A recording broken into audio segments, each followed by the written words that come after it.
बुध लक्ष्मी नारायण भगवान की जय। कार्तिक महात्म की जय।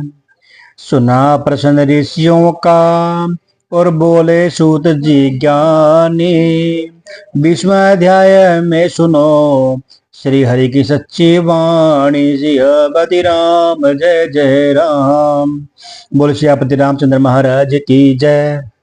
लक्ष्मी नारायण भगवान की जय। कार्तिक महात्म की जय।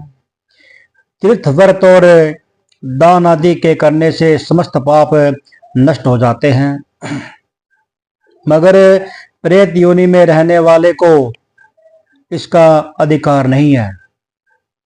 तुम्हारे दुख को देखकर मैं अत्यंत दुखी हूं और तुम्हारा दुख दूर किए बिना मुझे संतोष नहीं होगा।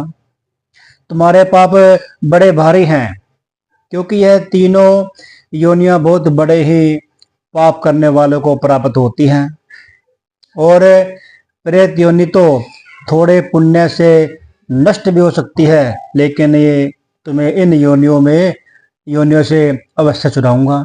इसलिए मैंने जो कार्तिक महीने का व्रत किया है उसका आधा पुण्य तुम्हें देता हूं, क्योंकि यज्ञ दान तीर्थ सबके सब निश्चय ही कार्तिक व्रत के पुण्य के समान नहीं है। देवऋषि नारद जी कहने लगे, हे राजन, इतना कहकर धर्मदत्त ने उनको ओम नमो भगवते वासुदेवाय यह द्वादश मंत्र सुनाया और तुलसी का जल उसके ऊपर छिड़क दिया। बस फिर क्या था, अक्षण भर में वह प्रेत योनि से छूटकर प्रज्वलित शिखा के समान दिव्य रूप धारण कर लक्ष्मी के समान सुंदर हो गई। तो वह धर्मदत्त को दंडवत करके प्रसन्नता से गदगद होकर बोली कि हे ब्राह्मण, आपके आशीर्वाद से मैं इस घोर नरक से छूट गई हूं। मुझ पाप सागर में डूबती हुई के लिए आप नौका के समान हैं। नारद जी ने कहा, हे राजन, अभी कला इसी प्रकार कह ही रही थी कि वहां विष्णु गण एक दिव्यमान विमान लेकर आए। विमान के ऊपर अप्सराएं और गण बैठे हुए थे। धर्मदत्त ने उनको देखकर प्रणाम किया। पुण्यशील और सुशील नामक भगवान विष्णु के गणों ने धर्मदत्त को अपने हाथों से ऊपर उठा उसका अभिनंदन करके कहा कि हे द्विश्रेष्ठ ब्राह्मण, आप धन्य हैं जो सदा भगवान विष्णु के व्रत कथा और सेवा में लगे रहते हैं। आपने जो अपने बाल्यकाल में पवित्र और शुभ कार्तिक महीने का व्रत किया है और उसके आधे फल से आपने कलह के पूर्व जन्म के इकट्ठे किए हुए पाप को नष्ट कर दिया है। यही नहीं, आपकी कृपा से इसके सैकड़ों जन्मों के पाप भी नष्ट हो गए हैं। आपके जागरण आदि करने से पुण्य प्रभाव से आकाश मंडल में यह विमान आया है। हे ब्राह्मण, अब हम इसे भांति भांति के भोगों से युक्त बैकुंठ में ले जा रहे हैं। आपके दान पुण्य के प्रभाव से यह भगवान विष्णु के पास रहेगी।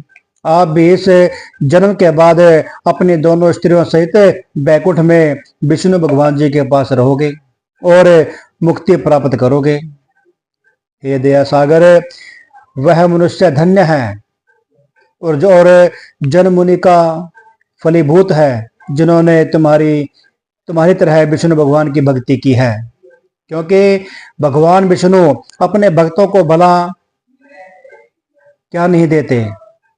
उन्होंने प्राचीन काल में उत्तानपाद के पुत्र को ध्रुव पर पहुंचाया, जिसके सुमन मात्र से प्राणियों की मुक्ति हो जाती है। प्राचीन काल में विष्णु जी ने केवल अपने नाम के स्मरण से ही आप पकड़े हुए हाथी को हस्ती योनि से मुक्त करके जय नाम देकर अपना पार्षद बना लिया। तुमने उसी विष्णु जी की सेवा की है, इसलिए तुम अपनी दोनों स्त्रियों सहित 1000 वर्ष तक भगवान विष्णु के पास निवास करोगे।